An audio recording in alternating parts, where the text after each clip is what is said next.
This video is going to be a little bit different because it's an interview with a structural engineer from the UK. His name's Everyday Dazz. So it's my first time interviewing someone, so if you can cut me some slack, that'd be great. Yeah, hopefully you enjoy it. Maybe take something away from it. And oh, please check his channel out because it's actually really helpful and resourceful if you're looking into engineering or tech stuff. So yeah, without further ado, the interview. Where does Everyday Dazz come from? I don't really know actually. I kind of really struggled to think of a name. I didn't want it to be too engineering focused, just in case I kind of wanted to diversify a little bit in my channel. Like, I didn't want to fully concentrate all on engineering because I do want to cover a little bit of tech as well. So how long have you been an engineer for?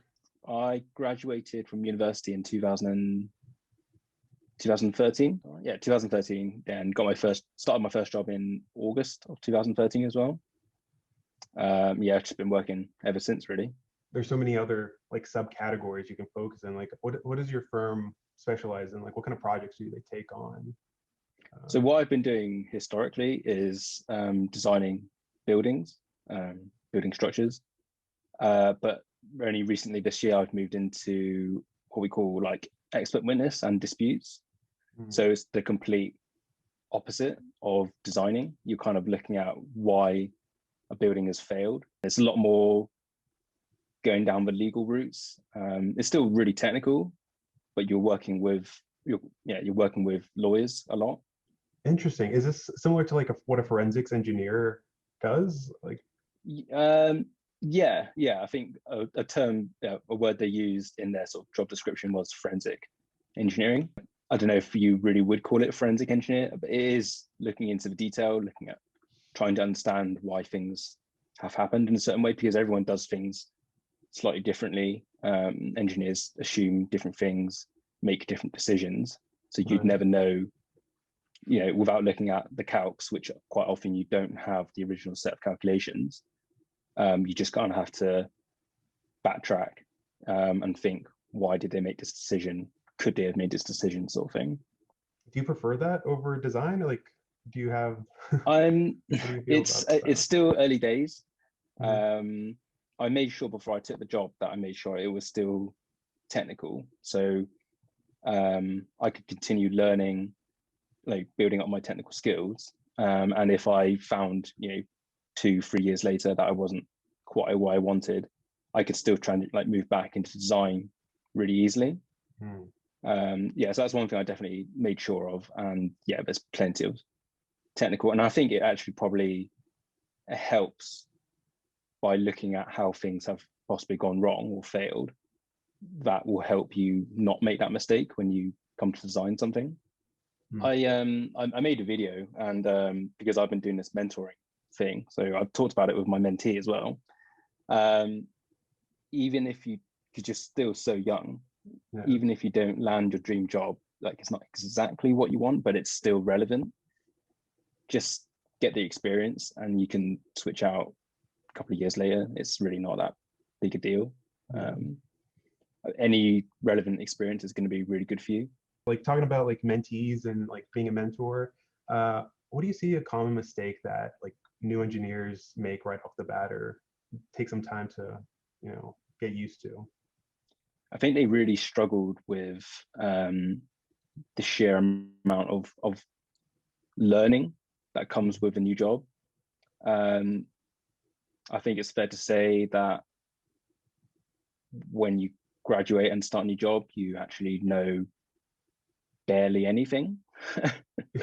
And I think some people find that quite hard to believe. Like, they spent 4 years or however many years doing getting a degree, so they feel like they know a fair bit, but in reality, in practice, it's really not a lot. I don't want to be that person that kind of drags the team down. I want to be helpful as quick as possible. So I was quite keen to just like do that extra bit of learning just to try and make sure I didn't look like an idiot. But Yeah. I think, yeah, as a new starter, definitely try and ask for some reading material. Not only does it look good to your employer, that you're keen to like progress faster, learn more, you will kind of just need that extra bit of like learning to be good at your job. Any opportunity you can get to go on to a construction site, like take it. It's so valuable, that experience, to physically see stuff going on. Just an appreciation on, I don't know, like a beam size.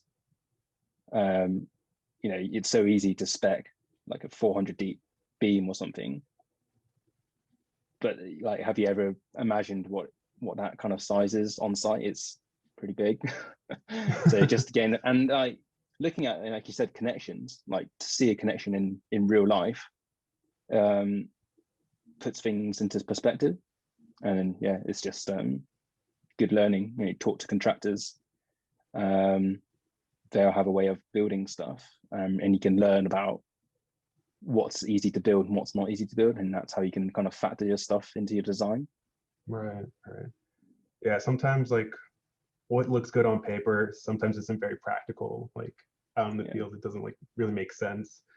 But that's why sketching's so good, because when you start to sketch something, you might realize like, how am I actually gonna build this?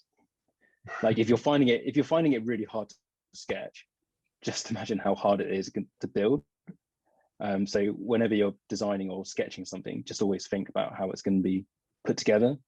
And that's the quite interesting part about engineering, is the sort of the nitty-gritty details about it and just how things get put together. That's kind of why I liked engineering. Like I remember in my school personal statement before I went to university, one of the first things I wrote was like, oh, I like building Lego, because it's true.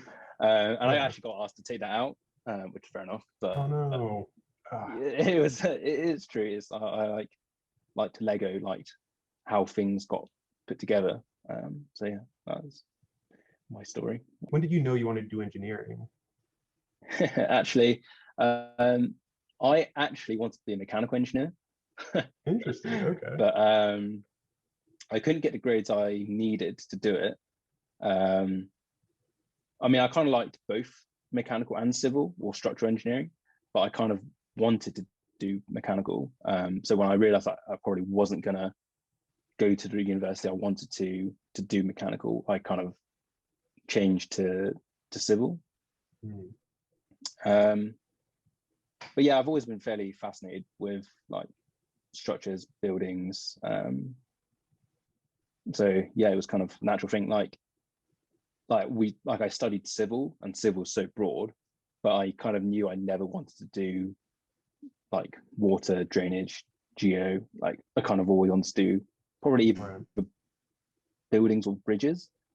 But I kind of leaned more to buildings at the time, and I kind of, I guess it would be quite interesting to design a bridge, but I don't really have that interest at the moment. I'm not pushing for it.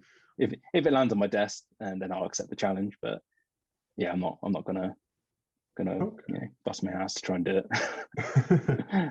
That's cool. Okay. Well, like speaking about projects, do you have any memorable past projects, ones that like stick out to you? Like any funny stories or scary stories? Yeah, a couple of scary ones.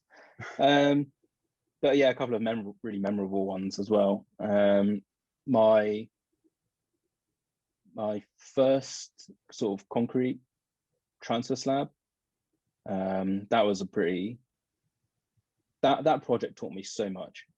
I was about a year in, and I got kind of just thrown into this new project, and there was so much to learn, like concrete, steel, load-bearing masonry, and then timber. So it covered so much. And at the start, I was doing a lot of design, but as the project progressed and the office was so busy, I ended up kind of running it from when it was on site and when it was getting built. So I was going to site all the time and just learning so much about how they were building this stuff. And because when I designed it, I sketched out or detailed it all basically. It wasn't until I got to site and I was like, wow, the reinforcement I've put in the slab is pretty insane, and it's really hard to fix. So that taught me a lot about buildability for concrete.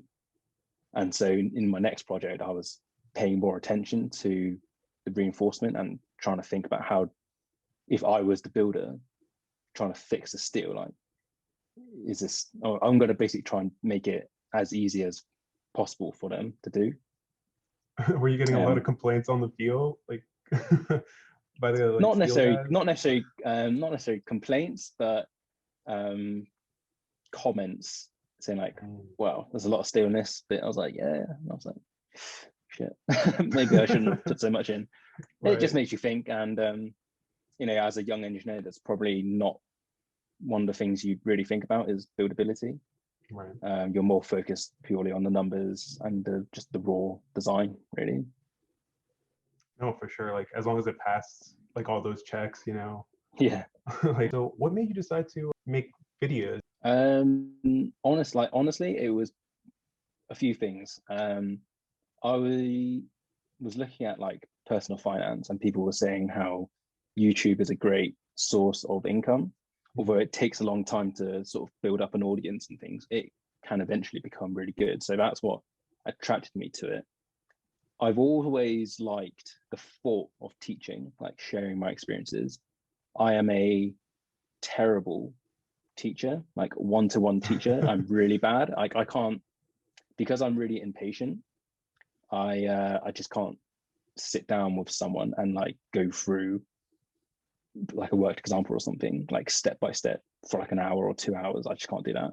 What I am better at, I think, is sharing my own knowledge and saying, have a look at these books or have a look at this guide.